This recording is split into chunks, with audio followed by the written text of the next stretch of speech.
So much. Thank you very much. Welcome, and coming up in this week's show, Abby is sideways on ice in a 911 Turbo. Richard drives Jim Clark's beautiful Lotus 25, and I nearly fall over. Yeah. Exciting looking show. That is all to come. Now. Hang on a minute. Does that mean Howard and Adrian aren't coming on then? No. We've got time. We actually begin with the French. Now, they don't make a sports car very often, but when they do, literally nobody buys it. We've had the Venturi Atlantique, and then there was the Matra Murena, and then there was the Simca Sport. And all of them fell down the back of the sofa of history. Yeah, but you're conveniently forgetting to mention the best of the French sports car makers. Well, that's like saying the best of the airborne plagues. What is it? No. Best of the... No, it isn't. There is one French maker that's been consistently good at making sports cars, and they've made a new one, and I've been testing it.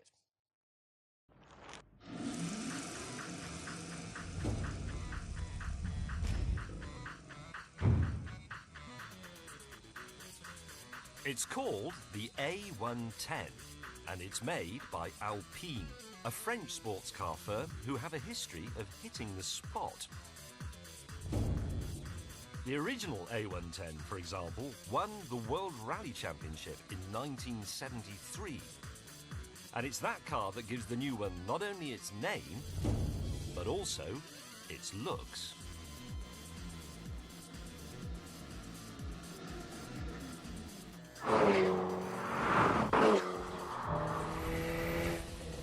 So, what we have here is a small, pure, no-nonsense sports car aimed squarely at the Porsche Cayman and the Audi T. Go. The A110 is, in fact, a mid-engine, rear-drive sports car designed from scratch on a clean sheet of paper.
Whole lightness and smallness thing cascades down in a sort of water. The body and the chassis are made entirely of aluminium, and the reason for that is simple. its lightness. And from that starting point, the Alpine engineers nerded their way through the rest of the car and shaved off every spare gram they could find.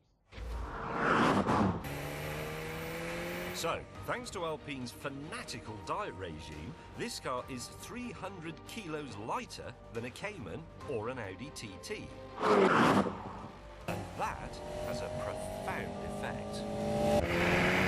0 to 60, 4.5 seconds. Top speed limited to 155 miles an hour. And then, when you get to a corner, you find out just how agile this thing is.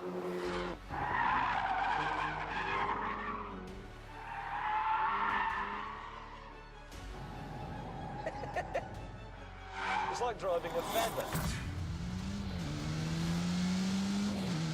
Away!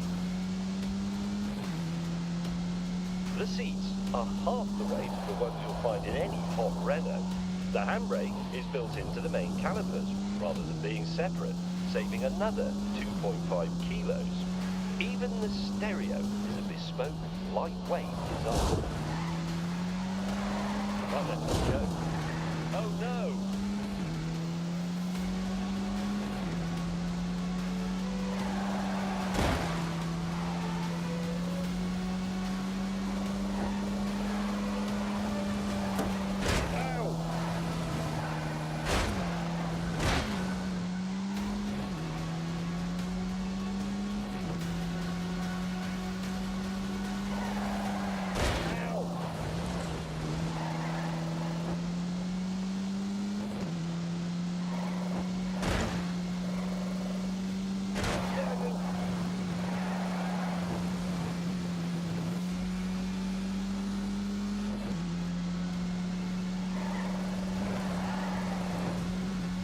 Dab of brakes.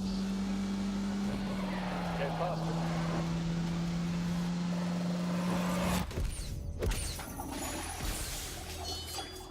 But even though the A110 is built to minimalist principles, you never feel like you're in some miserable Spartan track day car. It has aircon, sat-nav, phone connectivity, all the modern things you want. This whole lightness and smallness thing cascades down in a sort of waterfall of pure joy. Lower weight means you don't need such big tyres, you don't need so much grip. That gives the car more feel. Low weight means you use less fuel, you make lower emissions. It's just win, win, win, win all the way. This is actually the most intelligent car I've driven for years.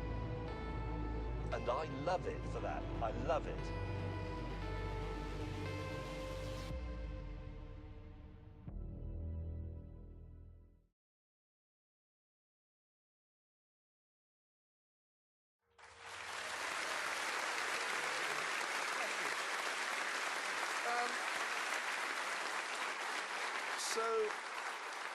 So despite the ordinary engine, the looks that you're not sure about, and the high price, you liked it. I did. I loved it, yeah. Yes, but would you buy one? I have. You've bought one of those? I have, and actually, so has Gordon Murray. I've brought a picture of him along, him. He designed the McLaren F1, so he knows. Yeah, so it's the sports car of choice for old men with terrible shirts. You know, so that's good to know. Evidently, but now let's see how fast it goes round the Ebola drone, shall we?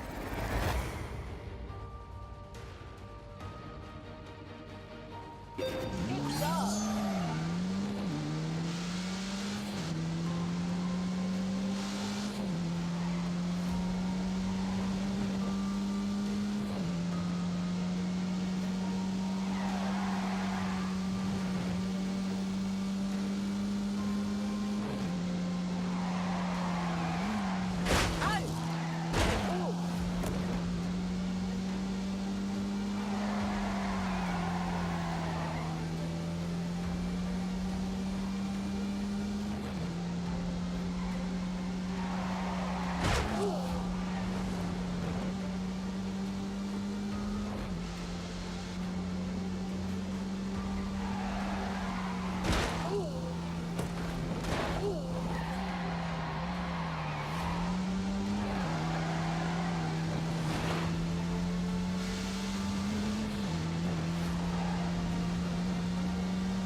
the line. Very good. Very good. Good driving. On form. Right. Right, let's see where it goes on our lap board. Will it go in the top 10? Oh dear, no it doesn't. Sorry, mate, that is dismal for a mid-engine car. It is. Look, it is last shall be first. Yes, but it's 15th. It is, yeah, it is. So? It's the Romain Grosjean of cars, that is. Roman who? Grosjean. Who's he? He's a French racing driver, the 15th best Formula One driver in the world. In fact, you'd like him. I already do. Good, good. So we've sorted that out. It's time for us to move on. There's a new off-road four-wheel drive Lamborghini. It's called the Urus, and to find out if it's any good, I took the Grand Tour to Sweden, armed with some questions.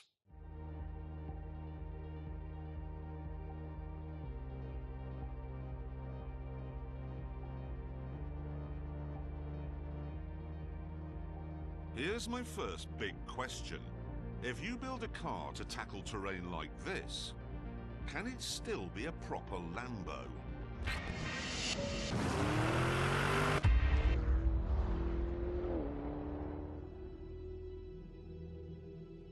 Well, the Urus certainly looks like a jacked-up supercar. With its swivel-eyed styling, it appears to be every inch a Lamborghini. But is it?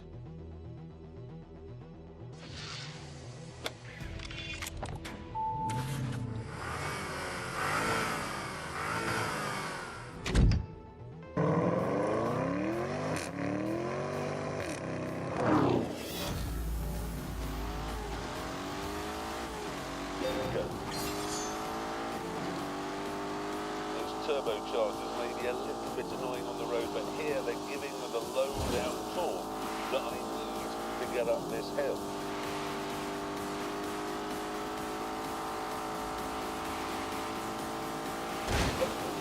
Oh my God!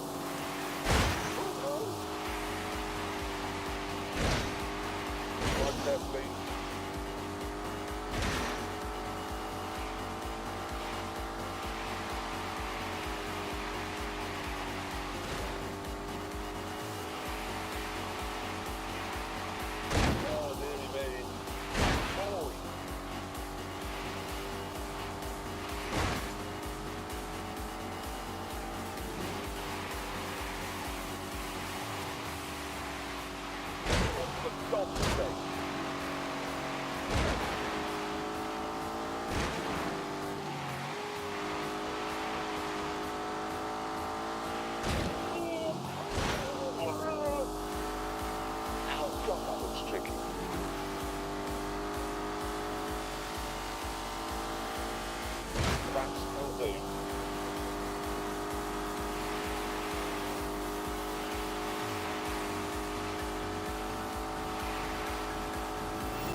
This is the first Lamborghini to use turbocharging and the first to have an automatic gearbox. And what that combination means is there's a very slight and rather un-Lamborghini-ish gap between putting your foot down and it getting going. And when it does get going, there are no screaming histrionics. Sure, there's a bit of popping and banging from the back. But you can't hear that inside, where everything is muted and refined. I can see the Pope in one of these.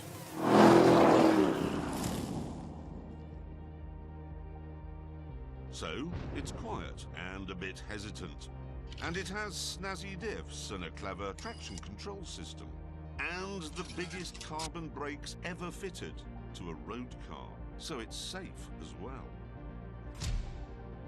However, there's no getting around the fact that I'm currently driving on snow and ice in a car that has 641 horsepower rampaging around underneath its bonnet. Which means that actually, it's not that safe at all.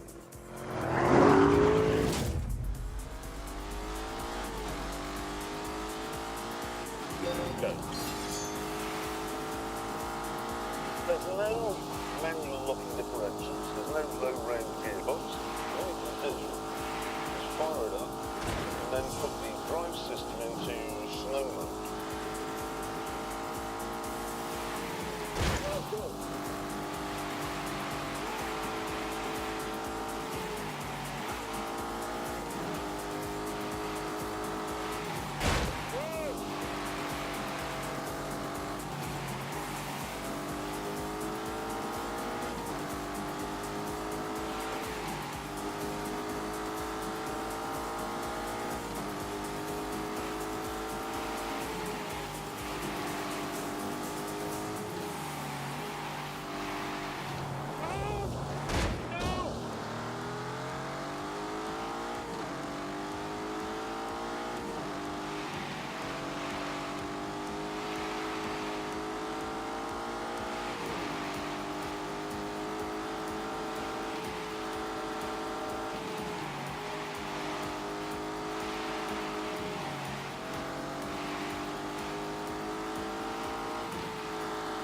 Well, it does 0 to 60 in 3.6 seconds. And it has a top speed of 189. So it has the performance you'd expect, but there's other stuff you wouldn't expect.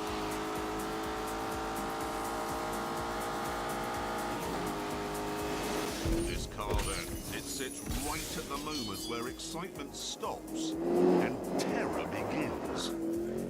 That is Lambo land, that is. Shit.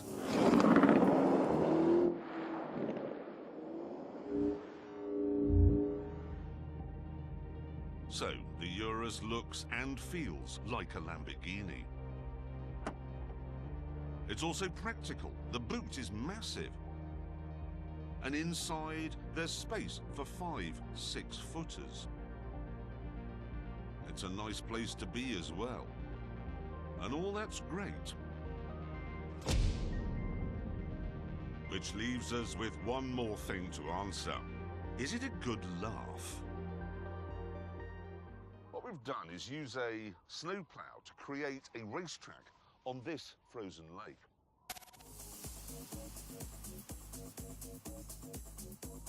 And this is what we have planned. I'm going to try and overtake this, a four-wheel drive Porsche 911 Turbo, which is being driven by the Grand Tour's racing driver, Abby Eaton. Have you seen this crack? I hadn't noticed that before. Look at the state of this. You're the heavier car, aren't you? That's 2.4 tons, and I weigh half a ton. Are you not worried about that? I haven't got my seatbelt on, so if it goes under, I can get out straight away. Seriously? Yep. Before the duel began, I had a few practice laps on my own.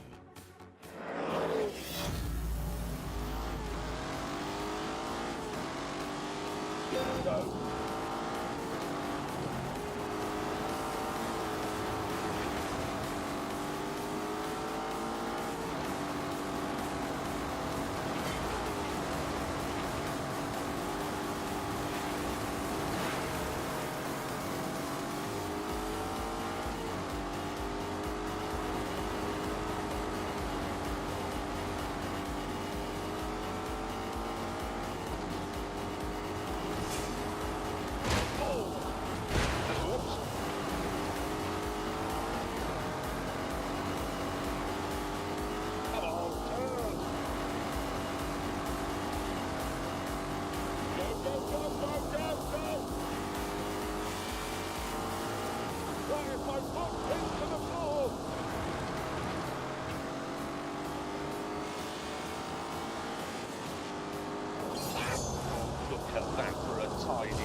looks tricky.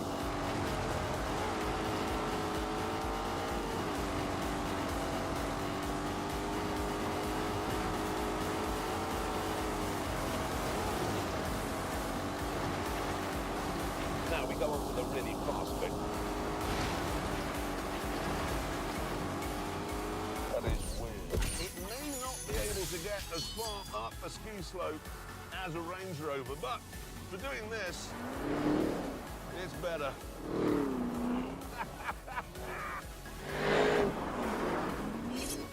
But would it be good enough to get past Abby in that Porsche? There she is. There she is. The bell has sounded. The race is on. Now we'd find out what's what on our specially designed trek.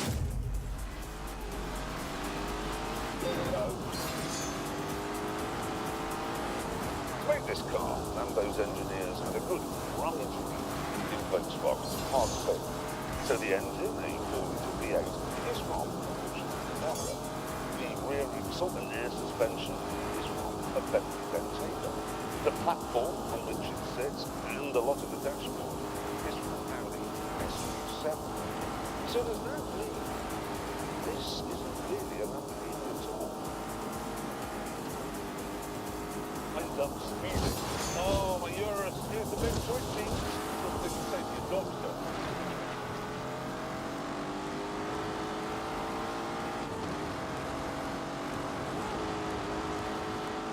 Hurry up!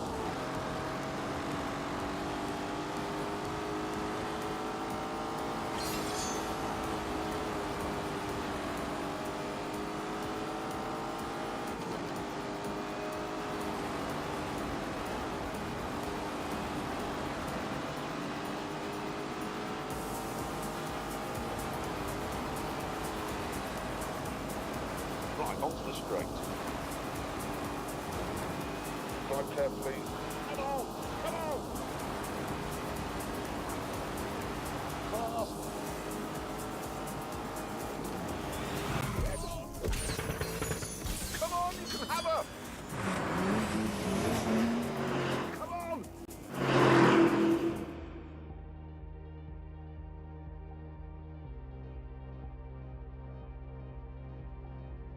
For lap after lap, the big, heavy Urus clawed at the rear end of the 911 Turbo. Oh, God! Really? No! But eventually, I had to admit defeat. I can't get past that 911, and that's just an end of it. But I can keep up. And in an off-road car, that is fairly astonishing. It really is.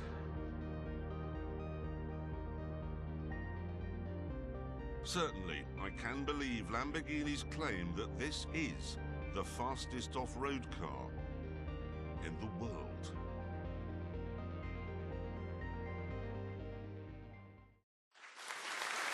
Quite fun, yeah. Nice day out. I got paid for that. That was your job. It was work. Doing that is my work. It probably won't be the fastest off-road car in the world for very long, though, because both Aston Martin and Ferrari have got big SUVs coming out this year. Yeah, whatever. Thing is, could you really tell people that you have a Urus? Because it sounds like a minor alien out of Star Trek. Yeah. But it does work as a Lamborghini. Yeah. But no. Well, this is excellent consumer advice. Yeah, I'm it's glad very clear, very clear. The thing is, after I made that film, which was quite good fun, I came home and I thought, the trouble is, it could do with being a bit more Aventador-ish. It could do with being a bit more mad. Are you saying you changed your mind? Yes. Oh, great. So Prime Minister Clarkson returns from the summit. I've declared war. But on the plane home, I had another think about it, and I'm not so sure now. I've changed my mind. Exactly, that's what I've done. Good. Well, since we're in such a sensible frame of mind, I'd like to move things on now with a brief history lesson.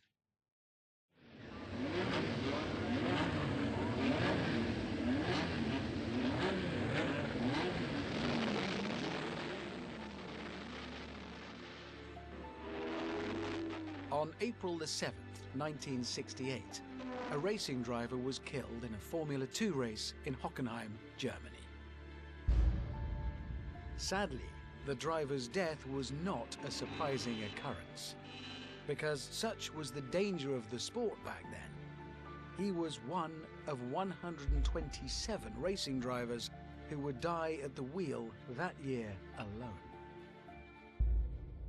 This time, though, the death sent shockwaves through the motorsport world, because it had just lost the man who was unquestionably the greatest racing driver of his day, and who many argue is still the greatest of all time.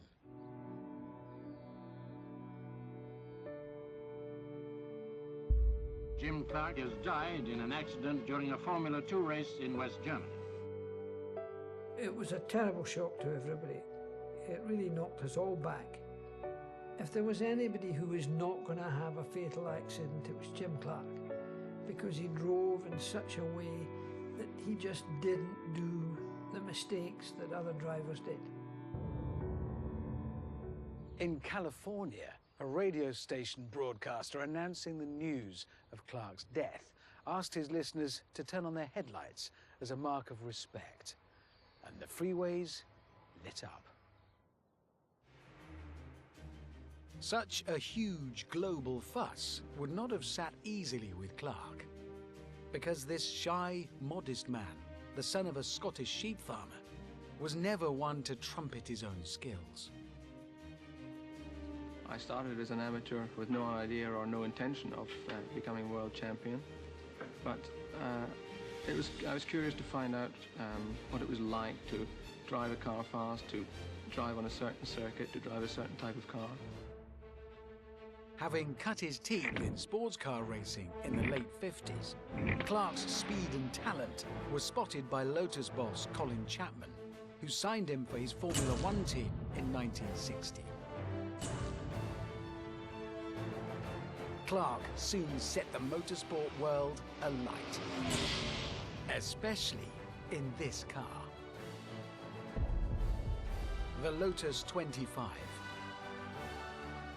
in which, in 1963, he won his first F1 World Championship. Oh my God! I am sitting where Jim Clark sat!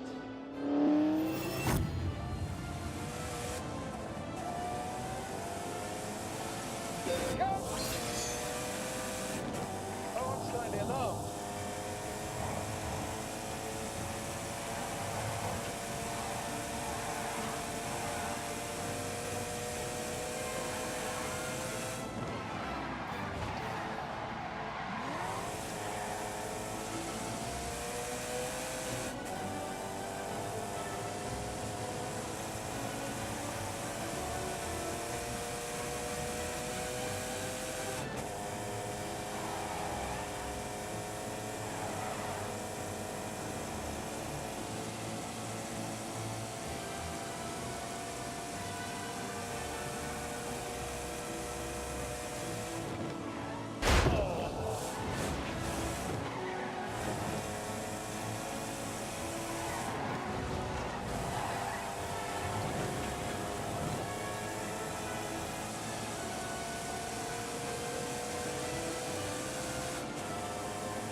This is electrifying! These were not powerful cars. They only made 210 brake horsepower for 1.5 litres, but they were still good for 180 miles an hour. Oh! Thanks to its revolutionary monocoque chassis, the 25 was stiffer and lighter than any other F1 car, which meant it wasn't just fast on the straights, but quicker through the corners too.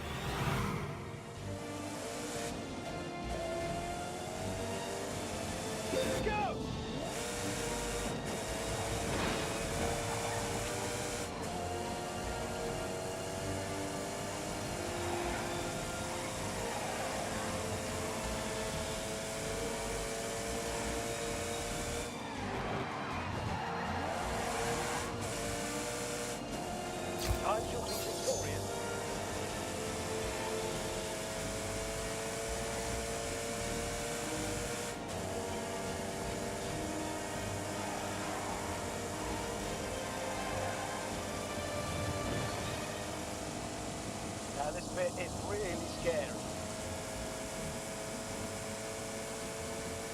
time to play.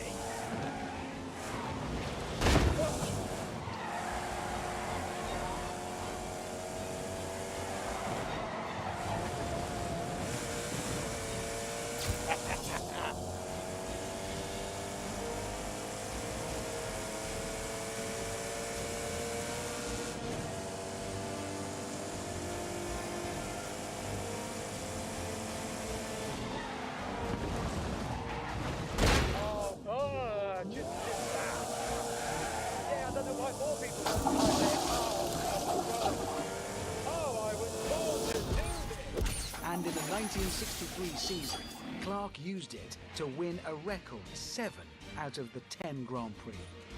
Winner is Jim Clark. Nobody could possibly catch him now. But 1963 was just a warm-up for what was to come. To get a true picture of Clark's genius, we must look at another year, 1965, when he hit heights no driver had reached before, or has done since. A modern Formula One driver does 21 races a year, and often complains that's too many. In 1965, Jim Clark raced in 63 races. Some of these cars look similar, but they are all completely different. In a car like this, he'd do Formula One Championship. He raced in the British Formula 2 Championship and the French Formula 2 Championship in this car. He raced in the Tasman Series, a sort of Australian Grand Prix for Down Under, in this car. And then there's this Lotus Cortina, in which he decided to race in touring cars. And then if all that wasn't enough, he decided to go for the Indy 500. First up was the Tasman Series in Australasia. Out of the 15 races, Clark won 11 and took the crown. Then it was back to Europe for the British and French Formula 2 Championships, both of which he won. Jim Clark led from the start. Winner is Jim Clark. And in between the F2 races, he was jumping into his Lotus Cortina and racking up touring car victories.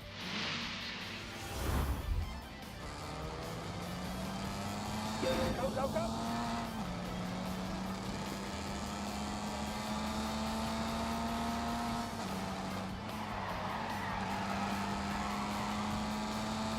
Keep going! Watch this. This is dangerous because of you. Here we go.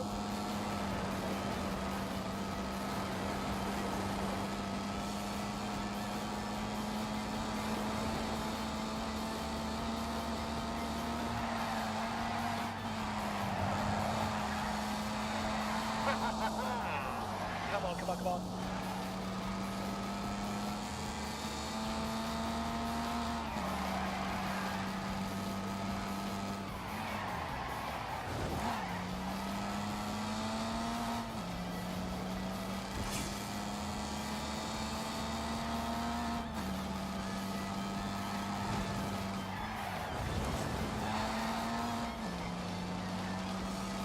Unleash the beast!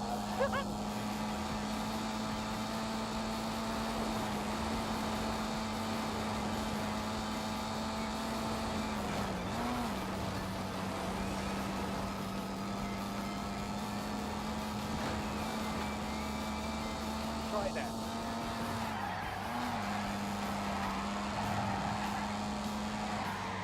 Oh, for God's sake.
And on top of all that, there was America.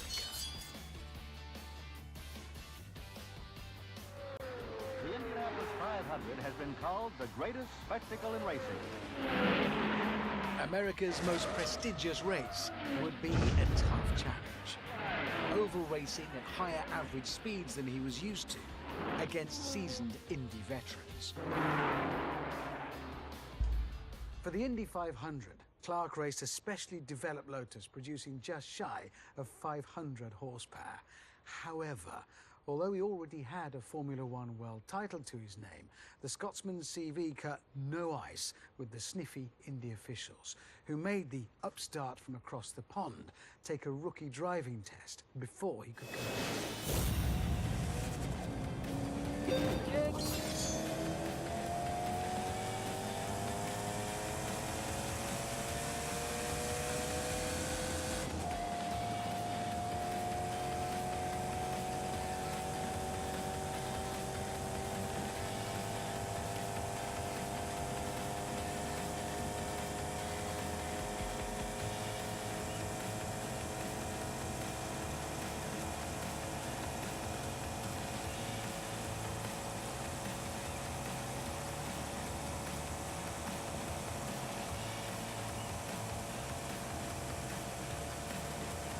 Go, go!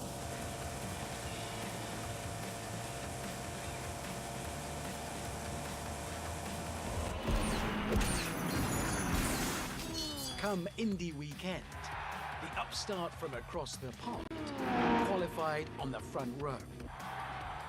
And then, in the race itself, Clark, up against America's finest oval racers, won by just over 2 minutes.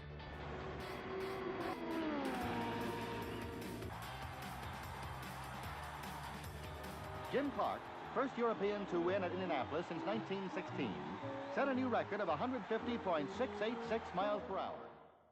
So what was it that made Clark so good? What was it that made him capable of winning in any type of car? Jimmy was an absolute natural driver, and he did it without thinking. He didn't know why he was driving in this style the way he did. In the period that we're talking about, we had 1.5 litre cars, 200 horsepower. If you drove the car too hard, you would scrub the speed off. And if you lose a bit of speed, it's very difficult to actually make it up again. And that's what Jimmy had the knack of, keeping the momentum of the car going.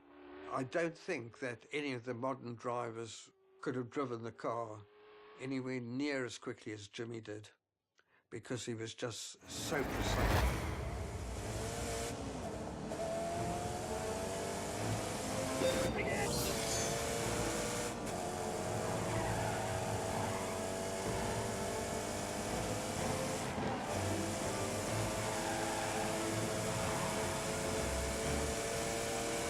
Right, we're all set.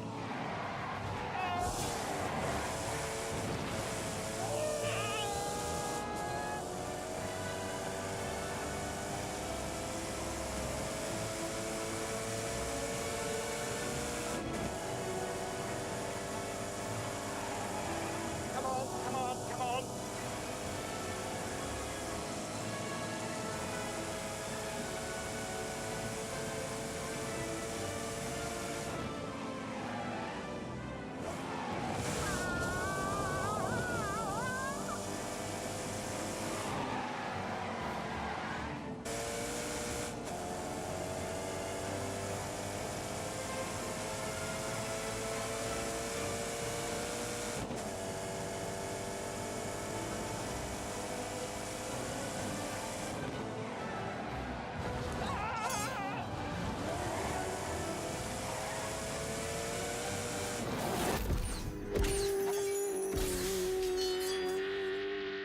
Besides a supernatural ability to coax speed out of the car, Clark also possessed another vital skill.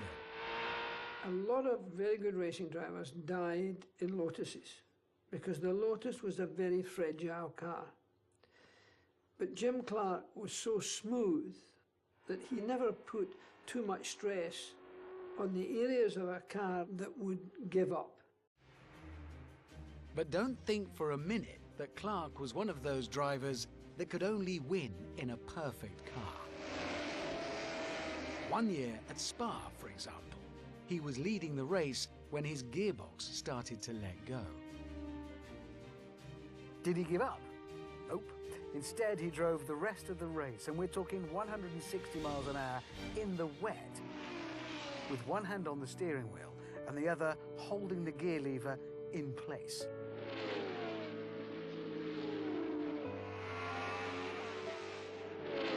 And he still won. By nearly 5 minutes.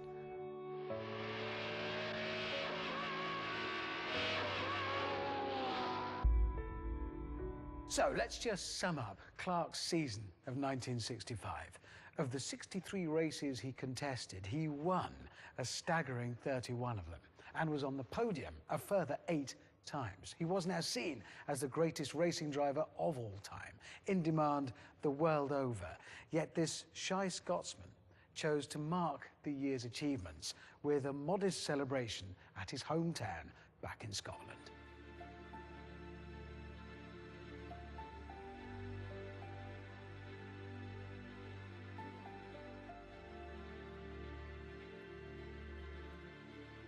The next 2 years, by contrast, were a disaster, with multiple mechanical failures denying him another championship.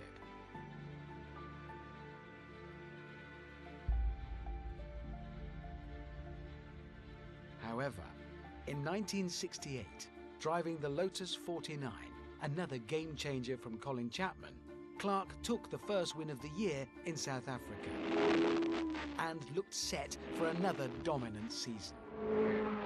Congratulations, Jim. This is an absolutely splendid effort. Okay, thank you very much.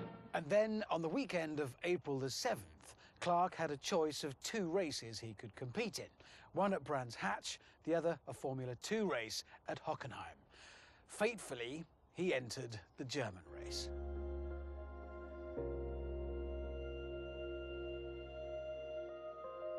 April the 7th is a bad day for me. He wasn't happy. It was freezing cold and damp, misty. We could not get any heat into the tyres. Couldn't get any temperature in them, no matter what we did. Jimmy said to me, "Father, I do not expect anything from me today. Just keep me informed with the pit board, where I am, how many laps to go." That's the last thing he said.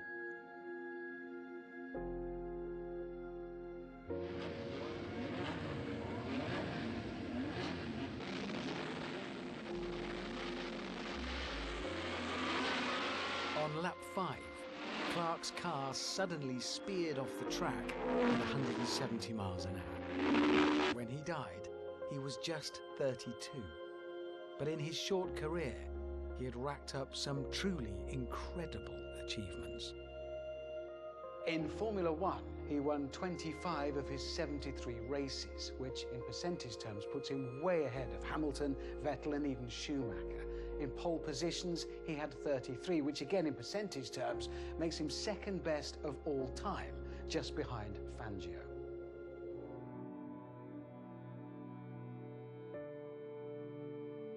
He was a benchmark.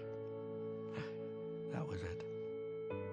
Most of what I was able to do in motor racing was done by the manner in which Jim Clark drove, and I just followed him. He was a gentleman. He was a gentleman and a gentleman. It's a pity he's not around now, because it'd be nice to have him.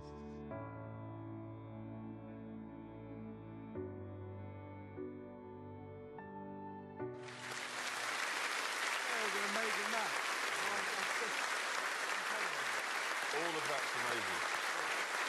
What I find truly amazing is how many championships he took part in. I mean, can you imagine Lewis Hamilton getting out of his Formula 1 car and saying, I haven't got time for any interviews because I've got to go off and do a touring car race? He just wouldn't. And he did. The other thing that's worth remembering is back in the early 60s, if you went to Australia, if you flew to Australia, that meant 8 stops And there were no there weren't even any movies. Yeah, and let's Just not forget, he'd get off that aeroplane, do a race, win it, obviously, then get on another aeroplane straight away to France to win a race there. No, it is astonishing. I mean, everybody has a favourite racing driver. I'm sure everybody here does as well. It's, you know, it's the Senna, Schumacher, Villeneuve, Romain Grosjean, Fangio. But if you use maths to measure a driver's greatness, you have to conclude it was Jim Clark. Good night.